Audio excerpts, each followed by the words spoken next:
morning, LoL Esports. Welcome to MSI 2025. We are finally day of. Finally, I can actually put out videos in the morning, hyping up games that will happen at a normal time for us at night to then talk about it in the evening. In terms of content that you can expect from me and my channel, I will have shorts out saying good morning League of Legends every single morning after MSI. You don't have to worry. I will keep them spoiler free for the first few seconds on all shorts and the titles because people do watch here on YouTube as well as watch the highlights here. So you don't have to worry about that in any way, shape, or form. Those will be limited to about a minute to 2 minutes each. I'm only going to have longer form content here on YouTube on the days, or at least the mornings before North America plays. So obviously after today, not going to make a YouTube video specifically until the beginning of the knockout stage whenever FlyQuest is set to play whoever they are going to play. So I don't know how you follow your short form content, but be sure to do so. Otherwise, I'll see you here the next time that we have something to talk about for North America. But I do want to preview the play-in stage ever so slightly because there's one team that I feel like has not been done justice by a lot of people, and that is Furia, the last place team in almost everybody's power rankings, including my own. Looking at my pick'ems, yeah, I think it's going to be stock standard G2, Europe, and LPL and BLG getting out of here. Maybe GAM could cause an upset, but like nobody's talking about Fury. They're just putting them at the bottom of their list and just ignoring them and writing them off, being like, yeah, they're screwed. And I ain't going to be the one to sit here and try and hype them up, but Henrique can. That might have been Charles Barkley. I'm not sure. My favorite Mike Tyson quote is "Everyone has a plan until they get hit in the mouth." Yep. So that's what I was thinking. But anywho, yeah. Yep. Okay. I honestly, I'll start it with kind of this Peter Dunn tweet, and I'll read out to you in case this informs how you want to take the conversation. Yeah. But he kind of tweeted out. He said, "Furia winning LTA South is the best thing that could possibly happen to the region. Bullet point: an org that is invested in scouting and prioritizing development in developing native talent. This is 5 Brazilians. It's the first time we've had 5 Brazilians go in a while. 2, an excellent coaching staff that brings noticeable improvement to the team literally every week. ThinkCard is their head coach. Yep.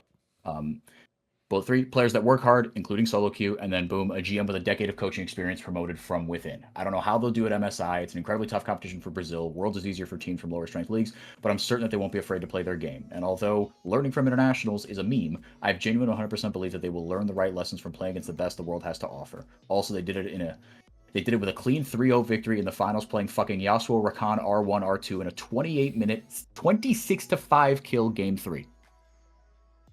That's wild. Yasuo Rakan. Yasuo Rakan the bot. They R1 R2'd it, and like they were like no one, like before the finals, if anyone looked you in the face and said no, Furia are going to win this 3-0, they're on drugs. Like they were doing it for a bit. No one. I didn't think they were going to win. Period. I thought Furia had a shot to take a game, but like they were not supposed to win at all. So like this is a huge upset. And Pain, I mean, they're like, they're like the Yankees, right? It's just like everything is bigger in New York.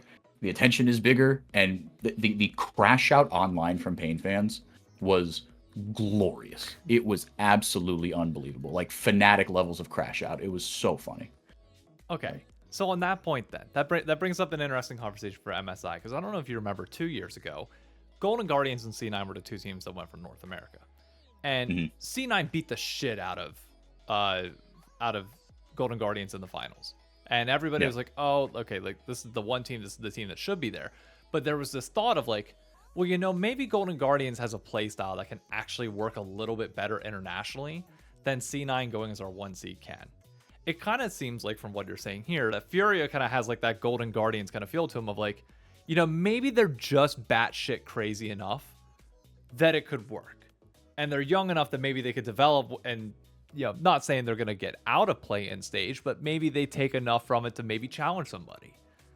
I think that's the hope, and I think there is something to that, right? Furia, they've consistently been hailed, at least by the people on our broadcast and people kind of downstairs or down there, like with boots on the ground, that this is a team that is playing probably some of the most solid macro we've seen in Brazil, maybe ever. And that's not to say it's like insane macro because the level just isn't there. But where Pain Gaming was dominating the league by having like good enough macro and then just kind of out-handsing you, Furia, they were like, their macro just, it elevates the floor of all these players who, to your point, kind of, they're like some of them are just too young to know any better than to be afraid, right? Like their AD carry had a spot in a World's music video and has never been international.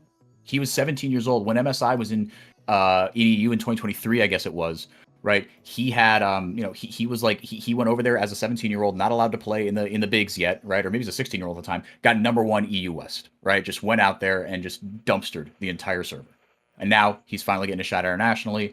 But this team has such good infrastructure, and they have again a rookie who came up and blew away Rookie of the Year. His name is Tatu. He's their jungler. He plays just a little bit of everything. He doesn't really necessarily play carries, but he's really good at just being a facilitator. He can delve into your Lily and Neferi, whatever, if you need him, but he is at his best as a facilitator. And he not only just ran away with Rookie of the Year voting, he had like down ballot MVP votes. Like, if you ask me, he was the third best player in the league.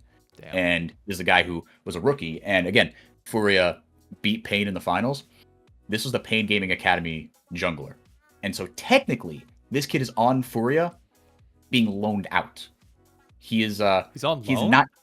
He's not technically a Furia player. Now, this is sort of one of these like formalities of like, well, Furia have an absolute gem on their hands, and they have enough structure, right? They've they're a big enough org in Brazil where they have enough resources to, they're going to pay out the nose, whatever it takes to keep him, obviously. And Pain, I don't know what the buyout actually is, but Pain has them over a barrel right now to say like, look, you want to keep this superstar jungler, right? You're gonna have to kind of, you're gonna pay the full buyout, right? We're not gonna give you any sort of special treatment for this. So I think there was something sweeter for him to 3-0 his former org in finals in such dominant fashion. That's awesome. So how does it, like, if you had to compare him to the 4 other junglers that he's going to be playing against in this tournament, I think Skumon being the one that most people are looking at, like, hey, maybe he's a little bit on the weaker side.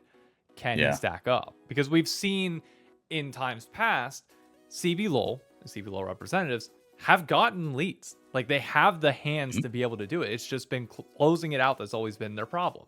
But if you're saying that they have decent macro, is there a way for them to maybe shoehorn their way in? Maybe not in a best of 5, but at least somewhere throughout this. There's a way. And now just to put, everything to put my asterisk on all this, I do not think Furia gets out of play-ins. Could they? Sure. But they are the weakest team there, and I don't think anybody's making any kind of, anyone who tells himself otherwise is deluding themselves. Even the content creators in Brazil, it's not Furia's going to beat G2. It's like, look, could they beat G2? Here's how they could beat GAM, right? That's the content that's being made, is like, here's what has to happen for us to pull off this upset. No one is deluded enough into thinking, like, if we had sent Pain Gaming, it might not have been as good for the region, but they would have had a better shot, in my opinion, because they are just stronger, more experienced team. They have like a total of like 10 titles on that Pain Gaming roster or something, right? They've been there before and they've done that, right? But like we were saying before, they do have a shot to, again, because they just don't know any better, and because their jungler plays fearlessly. He plays fearlessly, but he plays pretty controlled. And I think that's what's going to be, that's what's going to be the million-dollar question, right? Can you hold on to your principles enough that when you face adversity, right, do you stick to your guns? Do you keep making the smart macro plays? Do you keep clearing out vision? Do you not overchase, right? Which are things that they got better and better and better at as the season went on. And if you watch back, I would encourage you to watch back the end of game 1, anybody here, of the CBLOL, the LTA South finals. They were down about 5,000 gold, but the way that they had set up their lanes, kind of like even in defeat, as they were getting kind of choked out, to take certain fights, and they went together as a team. Everything they did was together in the late game. There were no accidents. It was no, okay, we're down 5,000 gold. We've got to start, flipping stuff, but not in like someone's going to kamikaze into a barren pit and just like flip everything on kind of low percentage plays, right? Like I said, the fundamentals that they have, and it starts and ends with their jungler, honestly. You could say their coaching staff as well, but their top side, really, that is the more veteran side of their team, right? Coached by ThinkCard, in case I didn't know if I said that, but like, it does have some echoes of the NRG thing, right? Where he took these guys and just he floor raised them. Yes, look, Palafox had to show up, Contract had to show up, right? But their floor got raised so much, and the fights they took at the end of that game really are emblematic of what's special about this team, is that they never quit. And they do everything together and with fundamental ways. They're not just out handsing you. They have good enough hands, but that's not how they win. Gotcha. So, okay, on top of that, jungle is the focal point here to winning the game. But in order for jungle to be able to win you a game, you need some sort of lane to be able to play through. You can't have all 3 losing. What's the most likely lane that we should be looking at in their matchup versus G2 and in play-in stage to try and give them something to play through and allow him to facilitate himself to the point where he can get in the game and take over? It's Gigo. in the top lane. He's a two-time champion, went with Red Canids when they won their back-to-back titles before Loud started their dynasty. So that was 2022 split 1 and 2021 split 2. Back then he was a young man, a rookie. Now he is kind of the veteran voice on this team, but he is one of the few true carry tops that we have here in Brazil, right? And in a meta where you aren't really playing tanks nowadays, this has been, I mean, I forget if he actually won MVP, but he put together an MVP caliber season, certainly. And like I said, it's that top side along with Tuts. It's sort of like, you know, if you had like a stool on 3 legs, right? The least important, but still an important part of that leg is Tuts in the mid lane. He is a one-time CBLOL champion, but he won the COVID Cup in 2020 Split 1, so he never got to go international. This will be his first time going international, but he is such, again, a floor raiser. They're not going to win through mid. Tuts is there to be a body, right? Not do anything stupid. Gigo, I think you're going to have to see him go for some riskier plays, right? I think he has the hands to go toe-to-toe with someone like Broken Blade. Maybe someone like this form of Bin, maybe, because he's been slumping a little bit. Maybe he's not as good as Bin, don't get it twisted. I think just right now, if everything goes right, you could see some solo kills in the top lane, right? And again, they set up and play their early game in an intelligent, kind of, you know, educated guess sort of ways, right? They're taking, you know, risky plays, but they have they're calculated risks there. That's the expression I was looking for. So to answer your question, it is that top lane, but it's the whole top side of the map that works kind of in unison, right? If you get the Talia for Tuts, he can move around the map very well. Gigo can play 1,000 different champions in the top lane, and that is where they're going to get their lead through. Gotcha. Is there any other narrative that we should be aware of? Any other thing that we should be looking at with this Furia roster other than a will, a dream, and a little bit of hopium mixed in somewhere in between? I think for everything to come together, I have immense faith in 4 out of the 5 members of this roster, and the AD carry, Ayu. You're going to hear him talked about a lot on the broadcast because he was the next great Brazilian AD carry prodigy, right? It was BRTT and then Titan, and everyone thinks it could be Ayu next. Now, he's had this enormous hype, kind of weight of the region on him for a couple years, and he hasn't shown up when it's counted. Now, he finally showed up when it counted. He isn't playing these kind of hard hyper carry carries. He's playing a little more supportive style, especially because you have a true carry on the other side of the map, where you don't need that as much, right? Yeah. But he has been so consistent lately, and he's been taking a few more risks, right? Again, more calculated risk. It seems like he's coming into his own. And if Furia somehow make it out of play-ins, you're going to see a couple of absolutely nuclear games from this kid, Ayu. Started off as a support main. Katarina one-tricked his way to challenger. Like, this kid is a star, but he's going to be kind of the missing piece, the X factor. If he can go over the top and play outside of himself, Furia can get out of play-ins. Cannot wait to see it. I need your final prediction before we head out here. I think they'll take a game off G2 and then a game off GAM, but ultimately I think they will push both G2 and GAM to the limit, but ultimately I do not see them getting out of play-ins. I would be so happy if I was wrong, though. I think the world will be shocked at them. I'd be willing to say if they do it, it will be the single greatest upset at any stage of any tournament that I think we've ever seen. I think so, because this was not the best team in Brazil. Furia are not the best team in Brazil. Pain Gaming are the best team in Brazil. But Furia dumpstered them 3-0. They are here for a reason. And again, it's MSI, right? It's tougher for wild card, regions, quote unquote. I know we're not technically a wild card, but let's be real, right? But yeah. like because you're going against the second best team from China. You're going against G2, right? GAM, right? We can't take the LCP, we have to take them seriously now. The Flying Oysters, ran amok at first stand. That is a strong 5th region we have over there, right? But I think so. If Furia got out of plans, because that would mean they took down GAM and or G2, right? Maybe even BLG, but realistically, probably GAM or G2. I mean, yeah, you thought, I mean, I don't even know how bad the G2 crash out was when they lost to NRG, but if Furia beat them, my goodness. If Furia beat them, ThinkHard is officially the GOAT. He's officially the GOAT. Yeah. You would have beaten G2 twice in 2 different regions at 2 different international events. Give him dual citizenship, give him the key to the city. I don't care. Give him whatever he wants. Give him CBLOL and LCS back as well. Yes. Real. Thank you so much for your time, man. I really appreciate it.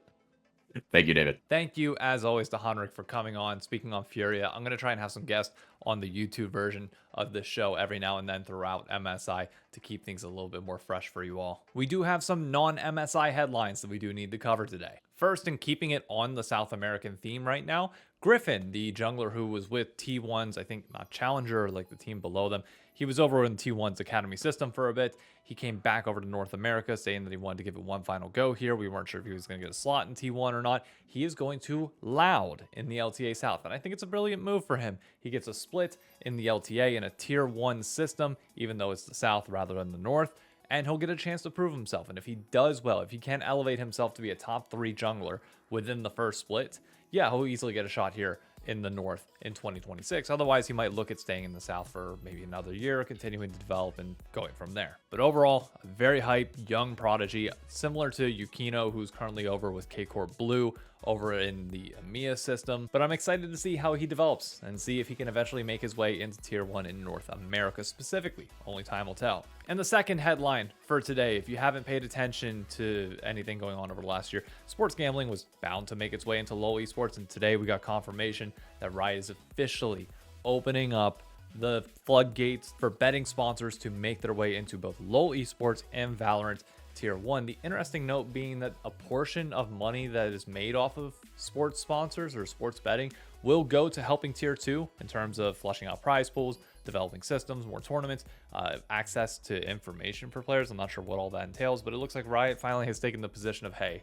we know that sports betting's going on, might as well be upfront, honest with it, allow teams to have sponsors, but notably, you will not be able to have it on your jersey. So like you won't be able to see like a DraftKings or whatever logo on any of the jerseys because the main feed will be kept clean of all gambling sponsors. So you will be able to watch it and not have to worry about it. So what this ends up meaning is that if teams want to take gambling sponsors, they can. Well, how do they get something that's worthwhile for the sponsors? Well, they need to start putting out content because they can now access players, access content, push people to sites if they put out content for it. But if they do what they're doing now and just rely solely on game days, well, guess what? You can't really do that. I mean, you can put it on like your tweets for game day, sure, like sponsored by Prize Picks, do whatever, but like that's never going to be your main source of attraction or attention. You got to start putting out content.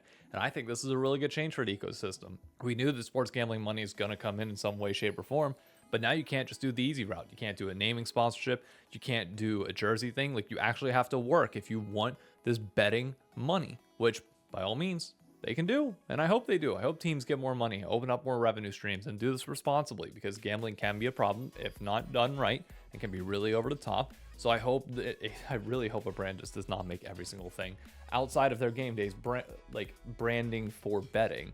But we know that will happen with somebody, and we can all look down on them and frown and disdain the entire time. But that's really the only major headlines outside of MSI for now. We have no clue, at least at the time of posting this, what the venue is going to look like. We know the trophy is the same trophy that we've always had for MSI, which I really enjoy. We know the talent that'll be there. We know the broadcast. We know the personalities that'll be co-streaming. We are finally just at the finish line of this last like 2 weeks basically of no action, waiting for International League to finally return in prime time for North America. In terms of my final predictions for today's matches in the playing stage, I've already put my pick'ems there, but I do think it is going to be G2 beating Furia, and I do think it is going to be BLG beating GAM.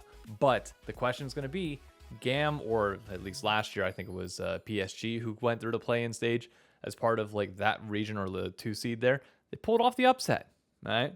They were able to beat FlyQuest the second time around. So even though they lose the first time here to BLG, or even if Furia loses to G2, we've seen teams make that comeback the second time that they end up playing, because this is a win 2 before you lose 2. So anything can happen here. This first day of games does not necessarily mean that you are out of the tournament, but it will be a good showing of strength early on.